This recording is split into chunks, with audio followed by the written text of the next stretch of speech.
for most of Canelo Alvarez's career, he has displayed stamina issues. Now, there have been some fights where he really didn't slow down in the championship rounds, or let's say from round 8 to 12, and was able to get people out of there. I mean, when did the Caleb Plant fight end? That was very late in the fight, wasn't it? So yeah, there's been fights where he hasn't slowed down, but going all the way back to his first championship run at 154 pounds, there were stamina issues. I remember when he fought Austin Trout, he took long portions of that fight off where he was doing nothing. He literally gave rounds away by not throwing any punches at all. Now, at the time, people were thinking perhaps it's a weight issue, because when you're as naturally big as Canelo Alvarez and you're fighting at 154, you're having to cut an enormous amount of weight, you're not going to have the same stamina as somebody who makes the weight comfortably in most cases. But as Canelo has moved up through the weights, yeah, his stamina has improved some, but there's always been a bit of an issue. We saw that even at 175 against Dimitri Bivol. We saw that in various fights. And we saw it in this latest fight against Gennady Golovkin. Now, Canelo blames this on an injured hand. He said that he hurt his hand in training camp and he wasn't able to do the type of explosive training and conditioning, boxing condition in terms of punching, that he wanted to in order to build his stamina up, to be able to do what he wanted in the latter stages of the fight. Now, a lot of people are unconvinced by this because of Canelo's history of having stamina problems. They think that he's just making excuses, either to the public because of the fact that he didn't get this old man out of there, or to himself to try and tell himself, I don't have bad stamina. It was the hand issue. As I've said before in many videos, these top-level fighters tend to be insufferable optimists. So whatever goes wrong in a fight, they'll have a remedy for it in their head. They'll have an excuse. They'll have a crutch for it in their head to lean on. Because what they don't want to do in their minds is start thinking negatively. Oh God, I've got a stamina problem. Do you know what I mean? Oh, I've got a chin problem. So they come up with some kind of crutch to lean on to explain away the problem. And of course, they're going to work hard to try and address it in the gym. But ultimately, they want to believe the problem is fixable. You see, that's how winners tend to think. Every problem is fixable. Isn't always the case, but this is their mentality. So I would expect Canelo to say something like he did. Now, with regards to him allowing Gennady Golovkin back into the fight late on, Golovkin picked up a couple rounds. A lot of people are being very critical, saying that he should have got this old man out of there. He's clearly not what he used to be. Canelo's supposed to be in his prime. Why couldn't he stop Golovkin? In fact, I saw Teddy Atlas's recent podcast where he was calling Canelo overrated and saying that Canelo isn't a great fighter. He's a very good fighter, but not a great fighter.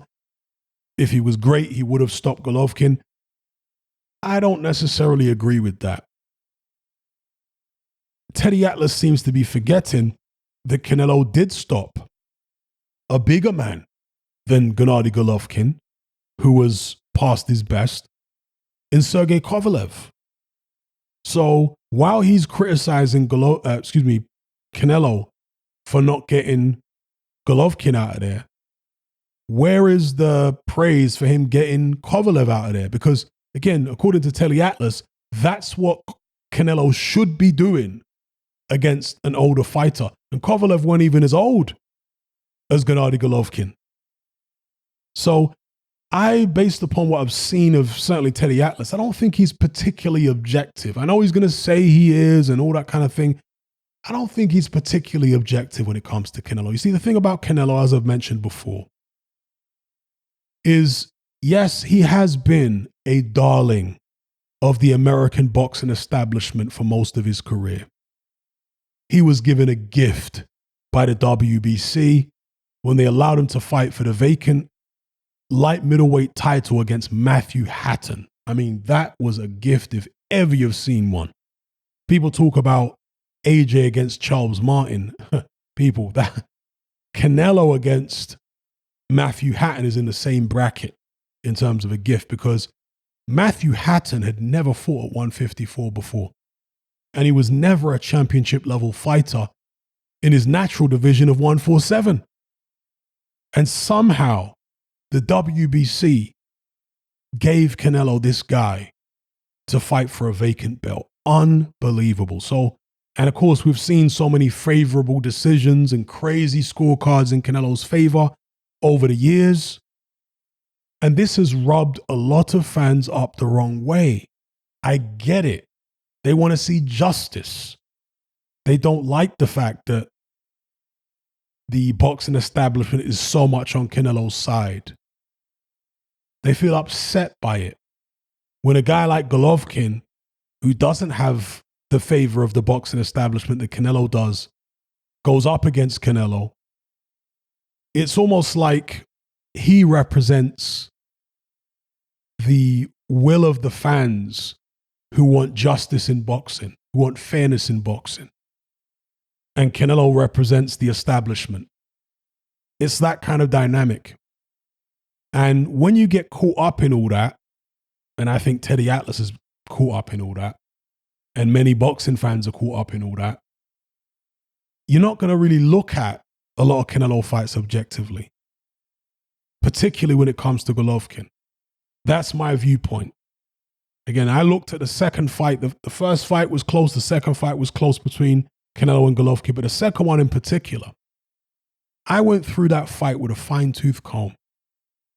And particularly in the early rounds, Canelo's jab was popping. Canelo was landing his left hook. And Golovkin was hitting Canelo's gloves. People, I've watched the fight over and over again with the sound off. I've watched it in slow motion. You watch that fight, Golovkin is hitting Canelo's gloves and Canelo is hitting Golovkin's face consistently.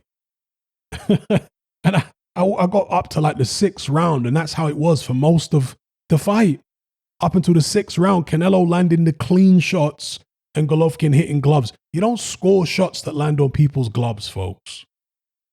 As hard as Golovkin's jab is, and it's a ramrod jab, if he was landing all them jabs clean like people seem to think he was in that second Canelo fight, Canelo's face would have been a mess. Guess what? It wasn't. So, no, I really struggle when people are adamant that Golovkin won the second fight against Canelo. If you had him nicking it, I maybe don't have an issue with that. But I think it would be more reasonable for people to say it was a close fight, could have gone either way, depends whose work you like. I think that's more reasonable. But just to say that it was a robbery, like Teddy Atlas was saying, the second Canelo Golovkin fight was a robbery. No. I think it's a situation where they think Canelo represents the boxing establishment and the boxing establishment is corrupt and needs to be punished. And Golovkin is the guy who's going to do it because he's the man that the people are behind in terms of the hardcore boxing fans who want justice in the sport. And, I never got into that. I fully acknowledge the fact that Canelo has had so many favorable scorecards and favorable situations. Let's just put it that way. But I have to put all that aside when I'm scoring a boxing match. I have to take every boxing match and just forget about all the political baggage and the he said, she said, and all the other stuff. Put all that aside, pretend as though I don't even know who these fighters are, and just look at it and score it as it is. That's the way I do it. So anyway, I've got on a tangent about something slightly different here. But back to the main topic in terms of Canelo fatiguing, having this stamina problem and whatnot. It's always been there. I don't suppose it will go away. I think it's partly because of his build, his physique. He's very muscular. And also, Canelo throws every shot hard. His jabs are all hard. His hooks are all hard. His body shots are all hard. Everything he throws is hard. Fighters who, particularly as they age, have better stamina tend to vary the power of their shots. They're not throwing hard shots every time. They understand how to pace themselves a bit better. Their style is more conducive. They've got more of a relaxed style that is more conducive to pacing yourself.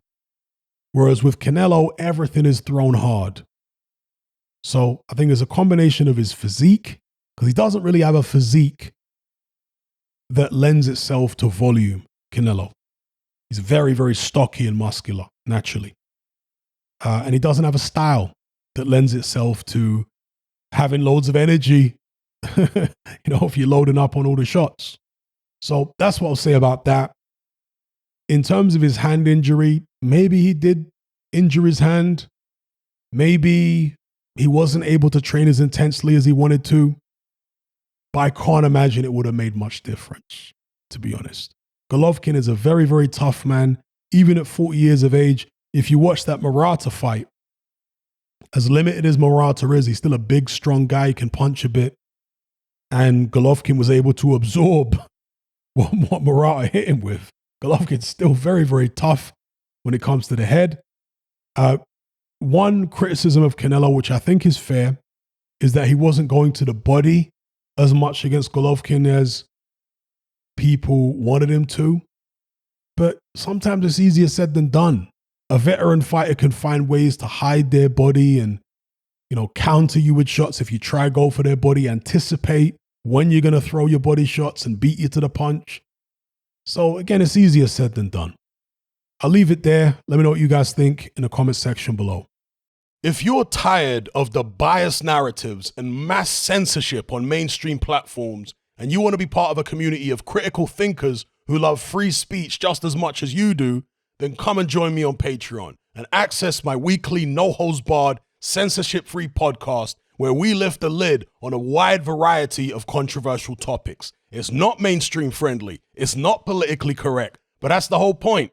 We dare to stand as a beacon of reason against an army of insanity. Just head on over to my Patreon page and select the tier called Hatman Hot Topics. You'll gain access to a minimum of 2 hours of exclusive content every single week, including podcasts, videos, interviews, live stream Q&As, as well as my popular Confessions of a Nightclub Bouncer series. Not to mention a vast back catalog of hundreds of hours of previous episodes. You can listen via the Patreon app with the option to download in high quality MP3. We've also got an Element group where you can come and chat and hang out with myself and other members. Unlike Discord, it has full end-to-end encryption, is decentralized, and is 100% censorship free. You can also send voice notes as well as much larger audio and video files than you can on Discord.